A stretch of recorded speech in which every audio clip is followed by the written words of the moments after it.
আমার মতো ঘরে তৈরি করে নাস্তা খেতে কে কে পছন্দ করেন তাদের জন্য আজকে এই ভিডিওটা। আসসালামু আলাইকুম viewers, welcome back to my channel. সবাই কেমন আছেন? আলহামদুলিল্লাহ আমি ভালো আছি। তো চলুন কথা বেশি না বাড়িয়ে মূল রেসিপিতে যাওয়া যাক। সিঙ্গারা বানানোর আগে পুরটা রেডি করতে হয়। তো পুরটা আমি রেডি করে ফেলেছি। আমার ভিডিওটা আগে থেকে মনে হয়নি করার, তো যাই হোক কোনো ব্যাপার না, আমি সামনে আপনাদের সাথে পুরো ভিডিও শেয়ার করব। এখানে আমি আলু, গাজর, কলিজিটাকে আগে ভালো করে রান্না করে তারপর আলু গাজরটাকে দিয়েছি। আর ময় মশলা বেশি একটা লাগে না এটার মধ্যে। এর মধ্যে হচ্ছে জিরা গুঁড়ো আর একটু গোলমরিচ গুঁড়ো আর একটু হচ্ছে গরম মশলা গুঁড়ো, এগুলো দিলেই সামান্য হলুদ মরিচ ফাঁকি আর লবণ এগুলো দিয়েই রান্না করেছি। আর এখানে সিঙ্গারার ডোটা আমি তৈরি করে নিচ্ছি। আর সিঙ্গারার ডোর মধ্যে আমি একটু কালি জিরা 1 চা চামচের মতো, আর এখানে 2 কাপের মতো ময়দা আর হচ্ছে তেল, লবণ এগুলো দিয়ে একটা শক্ত ডো করে নিয়েছি। আর এই ডোটার ভিডিও কিন্তু আমার আগে ভিডিওতে দেওয়া আছে, আপনারা চাইলে আমার পেজে গিয়ে ঘুরে আসতে পারেন। এখন হচ্ছে সিঙ্গারা বানানোর জন্য সেই ডোগুলোকে আমি ভালো করে আর কি মথে নিয়েছিলাম।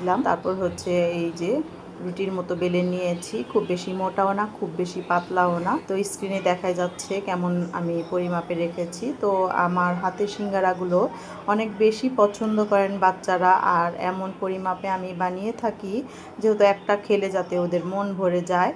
তো সিঙ্গারাগুলো খুব বেশি বড় বড় হয়েছিল, খেতেও যেমন সুস্বাদু হয়েছিল আর দেখলেও মনটা ভরে গিয়েছে বাচ্চাদের। তো যাই হোক, এখানে কিন্তু কথা বলতে বলতে অলরেডি একটা সিঙ্গারা আমি তৈরি করে নিয়েছি। আর কিভাবে সিঙ্গারা ভাজ দিয়েছি সেটা আপনাদের সাথে আবার আরেকটি সিঙ্গারা দিয়ে দেখিয়ে দিলাম। তো এই হচ্ছে আমার সিঙ্গারাগুলো। আর এই সিঙ্গারাগুলো কিন্তু আমার আরেকটি পেজ রয়েছে, সেই পেজে কিন্তু আমি এগুলো অর্ডার নিয়ে থাকি। আপনারা চাইলে এগুলো আমার কাছ থেকে অর্ডার করতে পারেন, তবে অর্ডার করতে অবশ্যই ইনবক্স করতে হবে। আর আমার সেই পেজের নাম আমি ক্যাপশনের উপরে দিয়ে দিব।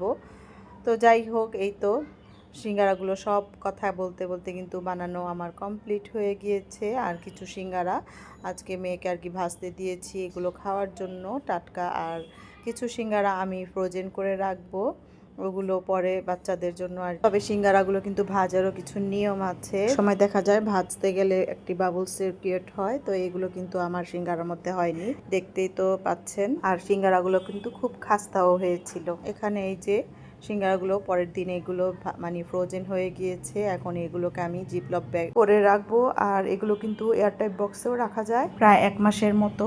তো এগুলো আমার বেশি দিন যাবে না, যেহেতু অল্প কিছুটাই রয়েছে। এইগুলো 2-4 দিনের মধ্যেই আমার শেষ হয়ে যাবে। সিঙ্গারাগুলো বানানো থেকে শুরু করে একদম ফ্রোজেন পদ্ধতি পর্যন্ত এই তো আমি দেখিয়ে দিলাম। যদি একটু উপকৃত হয়ে থাকেন তাহলে অবশ্যই কিন্তু আমাকে লাইক, কমেন্ট, একটি শেয়ার দিয়ে দিবেন। তো আজকের মতো ভিডিওটা আর বেশি বড় করছি না, এখানেই শেষ করছি। সবাই ভালো থাকবেন, সুস্থ থাকবেন, আমার জন্য দোয়া করবেন। সামনে যাতে আরও সুন্দর সুন্দর ভিডিও নিয়ে আপনাদের সাথে হাজির হয়ে যেতে পারি। আল্লাহ হাফেজ।